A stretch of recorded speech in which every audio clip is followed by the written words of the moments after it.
నంద్యాల జిల్లాలో టీడీపీలో భారీగా చేరికలు చోటు చేసుకుంటున్నాయి. భూమా అఖిలప్రియ సమక్షంలో వైఎస్ఆర్సీపీ నుంచి టికెట్లో టీడీపీలో చేరారు. దొన్నెపాడు మండలం రామచంద్రపురం గ్రామానికి చెందిన దాదాపు 100 కుటుంబాలు టీడీపీలో చేరారు. అఖిలప్రియ వారికి కండువలు కప్పి పార్టీలకు ఆహ్వానించారు.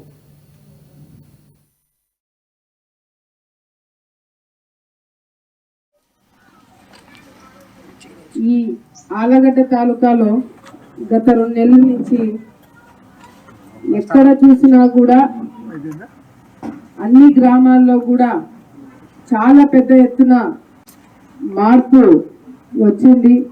వైసీపీ నుంచి చాలా మంది మన మీద నమ్మకంతో